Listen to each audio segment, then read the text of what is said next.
खिन्थु माखासेयावहाय लागामनिथ' खालामोलाय इउएन खौ आङो बावहरनो हानाय नङा ओरैबायदि आंनि थाखाय आंनि लाइफआव आरोना इउएनआ आंनि मोनसे पार्ट जा मोजां आलासिफोरा बिसोरनो आलासिफोरा मेदाममोना हाय लोगोफोर वेलकाम बेक टू माय यूट्यूब चैनल नोंथांनि सेराव गोदान मोनसे ब्लग लानानै फैलायबाय दिनै जोंहा कलेजावहाय माने मोनसे फिसा प्रग्राम जाब्रबदों आरोना जाब्रबनाय प्रग्राम बेयो नोंथांमोनजों दा शेयार खालामलांबाय थागोन आङो नोंथांमोनाबो मिथिलांबाय थागोन मा प्रग्राम जाब्रबदों मानि थाखायहाय थ' नायलांबाय थाबानो जाबाय आरो जायफोर चेनेलाव गोदान चेनेलखौ साबस्क्राइब खालामना होलांबानो जाबाय बिनिफ्राय भिडिअखौ नायलांदो आरो मोजां मोनदोंबा लाइक शेयारबो खालामबानो जाबाय कमेन्टबो होलांबानो जाबाय लोगोफोर थ' बिदिब्ला ब्लगखौ जागायजेननोसै दिनैहाय जोंहा फिसा प्रग्रामा मा जानो नागिरदों नायलांबाय थाबानो जाबाय दे मेदाम साख्रिआवलाफोर फैदों नै बिरादनो बिसोर मेदाम साख्रि मोनजोबनाय आरोना दाख्लैहाय ओमफ्राय बिसोर दिनैसो फैदों दिनै बन्द नालाय बिसोरनाहाय गभर्नमेन्ट हलिडे दिनै जोंहा बिराद दावराव ओमफ्रायहाय नै बेबो सासे बिबि लाफादों नै आयै सोना आयै ओरैसो जि मोजां मिनियो र' आं फिसालानो खिथाहैगोन जोंना बिदि थाया औ बिदि थाया एक सेकेन्ड आयौ थाथाया आयै नायसाय बेसेबां मोजां मिनिखायो बिसोरनो नुबाय माबायदि थायो जिराय मालाबा एखमबा बेयाव फैनायाव फैयो आयै जोना नायसाय मासि मोजां मिनियो मासि मोजां मिनियो नायसाय आयै सोरजों थायो बियो बिबैजों मावग्रा मोनबाय अबेनि ए औ र' बिदि नुबाथाय आयै होनबाय थागोन बे आयै नायगोन बेसे मोजां उन्दुखो एफा मोजां अन्थाव बाथाव नायदो रावबो लांफानो हायो मेदाममोनखौ खाथियाव दासो नुदों दे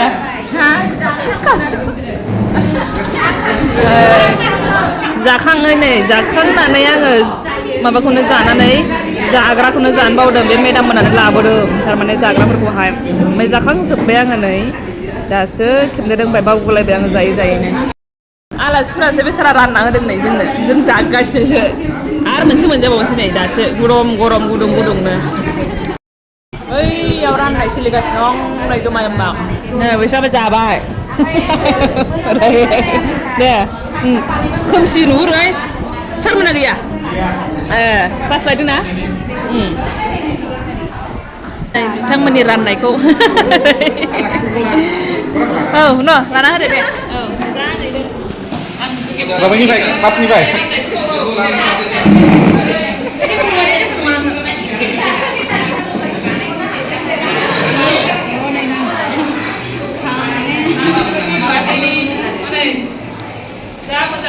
बिसोरनो आलासिफोरा मेदाममोना औ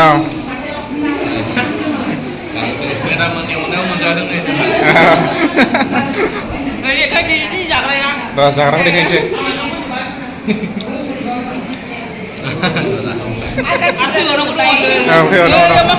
खेब्राया बेनोमोन नै फंबाया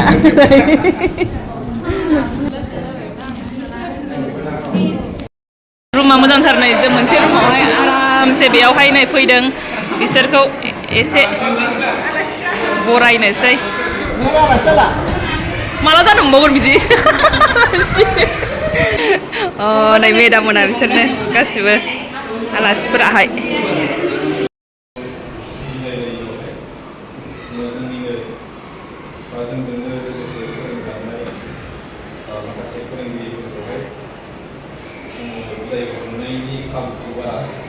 मोननाय जायाखैमोन मोनदोंब्लाबो सोरबाया मा सानै जानानै गावसिनि प्रफेसनखौहाय थिग जायो जोंबो समखौ थिग खालामनो हानायाखैमोन दा बेनि गेजेरावबो जोङो जानायखौ मोनदों दा दिनैसिम जानायखौ सफैदों बेखिनियावहाय जोङो दसे सम सानब्रबनानैबाबो दिनै सोरबा गिरां दं थांबाय थांनानै जुदि बावा आंबो हरसै आरो गिबियावनो आगोलनिखौ आङो निजरा गामि दङ खेबहैदो ओरैजोंहाय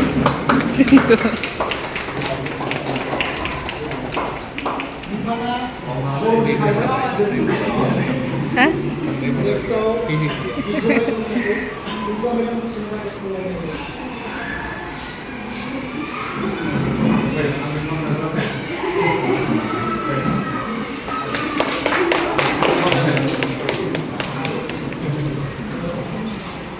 Madam ni menjadi madam departemen economics departemen economics yang next up layu di Bangkok sedang ada bibungthi gitu.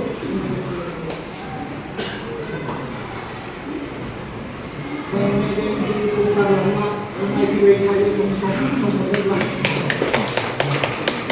우르나지 엄마 좀 김치에 푼도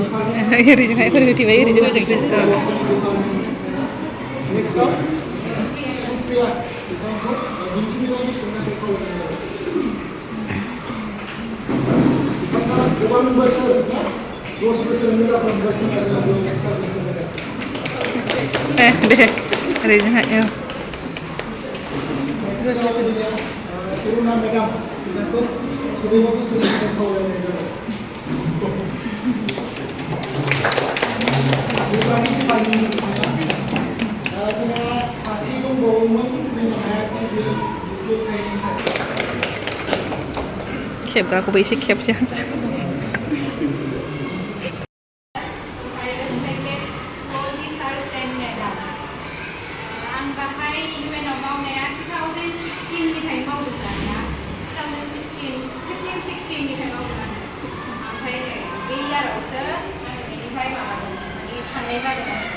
ओमफ्राय आं इउएनखौ दासिम बिराद गोसोखाङो इउएन बायदि जायगा गैया आरो माने टिचिं स्टाफ जे जोङो आगोलनिफ्राय मोनबोदों जे फेमिलि बायदि मोनदों आरो दासिमबो गोसोखाङो आङो ओमफ्राय मा होनो बेखौ गारनानै थांनाय टाइमावबो आङो माने माबायाव मेसेजाव हरालासिनो माने डाइरेक्ट माबा बानायफ्लांदों आङो मा होनो गुडबाय मेसेज हरालासिनो ओमफ्राय उनाव दाना हाबफिननोबो हाला मानोबो हाला जि गाज्रि मोनबाय थाबाय आं मालाबा खनसे होनफिनसै आं ग्रुपआव माने मा इमप्रेसन थांखो आंथ' बिदि माबायामोन डाइरेक्ट कुइट खालामनांदों आङो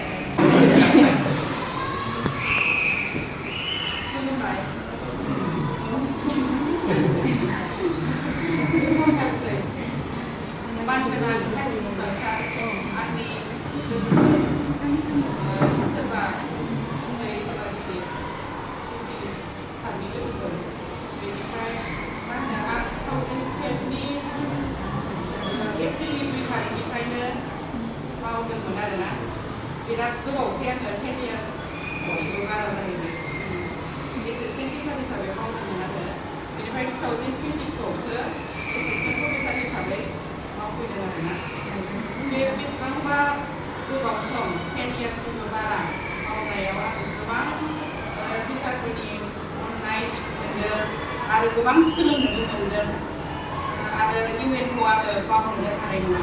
ओरैबायदि आंनि थाखाय आंनि लाइफआव आरोना इउएनआ आंनि मोनसे पार्ट जाहैबाय बे बेसेबांबा गोबाव मावनायाव आं दा नैबे दाख्लैसो जिटिभि जे टिचार रिक्रुटमेन्ट जादोंमोनहाय आं मोननायलाय दा आङो दा आफलागाव सरि जायनारि हाइ स्कुलाव एटाचमेन्ट मोननायलाय आङो बेवहाय एसिस्टेन्ट टिचार हिसाबै मावबाय दा इउएनखौ गारलांनांगौ जानायाव आङो गोसोजों बिराद दुखु मोनदों आरोना दा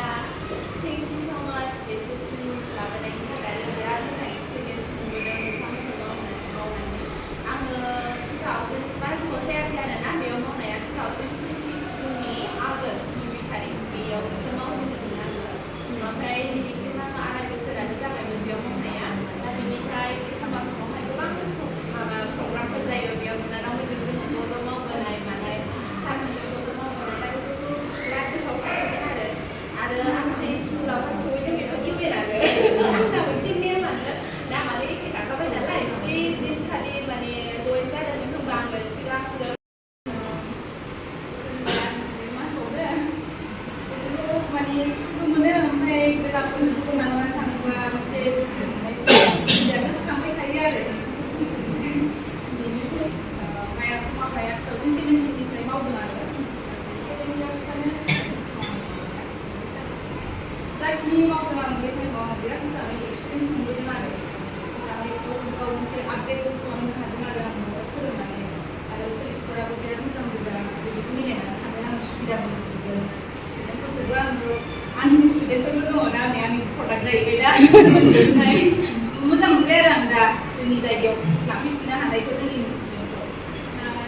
लामायाव लोगो मोनबाबो एखमबा समाव रायदावनो हाखाङाबाबो जेनेबा नुहरोबा रायदावबानो जाबाय आरो एखमबा टेनसनफोरजों बावखाङोना ओमफ्राय बेनि गेजेराव थानायाव सबसे खम सार्भिसखौ आंनो होदों जानांगौ आङो सबसे लास्ट बे दा मोननायनि गेजेराव आङो बेसिकेलि आङो 23आवसो फैदोंमोन आरो देर बोसोर 2 years कमप्लिट जानोसैमोन बे समनि गेजेरावहाय बुंनो थाङोबा आङो सारमोनजोंनो फोरोंजानाय सारमोनजोंनो थानो मोननाय ओमफ्राय बेयाव फैनायनि सिगां आङो बेयाव जइन जानायनि सिगां आङो जेब्ला आङो बिएड कमप्लिट जादोंमोन आङो टिचिं लाइनजोंनो ओमफ्राय आंनि लोगोफोरबो दङ माने आं बयखौबो सानोदि माने जोङो लाइफआव बयबो मोनफा मोनफा स्टेपफोर जोङो बयबो बारायलांगोन होननानै जों थांबाय बे नङाखि नोंसोरबो सानसे समाव माबा मोनसे जागोन आं बेखौ सानो आरोना बयबो माने बयबो एखे टाइमावनो लेभेला आपग्रेड जाया नालाय माने चान्स फैनायखौ लाबाय थानाय आरो जोंनि प्रेक्टिस आं मिथिखागौ बयबो एग्जामाव जों नांथाबनानै थायो होननानै जोङो बेवहायबो एफा टाइमा जोंना माने सर्ट जायो माने बेवहायबो जोङो फोरोङो जोंनि थाखायबो प्रिपेयार खालामनांगौ जायो बेनि गेजेरजोंबो माखासे खालामबाय माखासे मोनलांबाय दा माने बयनिबो लाइफआव चान्स थायो माने बियो आं सानना मा जानो मिथिया माखासे जिनिसआव आं सानो कि लाकनिबो खोथा थायो होननानै माने बयबो गोरोंजोबखा खिन्थु माखासेयावहाय लागा मेटार खालामोलाय बिदि सानो आरो आङो दा आंनि बुंनाया बेनोखि बयबो जोङो बर' जागोन होननानैहाय आरो दा दङ बेबो इभेन्टखौनो मोजाङैनो सामलायलांखायो माने आंथ' दसेल' मावखानाय सारमोनहाबो सामलायलांखादों आरो टिचिंफ्राबो बयबो माने मोजाङैनो फोरोंखायो दा जों थांनोबाबो जोंथ' फैफिनखागोनानो सानसे समाव लोगो मोनलायखागोनानो दा बेखौनो बुंनानै आंनि बुंनायखौ एसेबां फोजोबबाय खारलायजोब्बाय बयबो ज' फट' लानोसै दाना जोंना खेबग्राया हनै दे खेबदो ओइ नों फैदो दे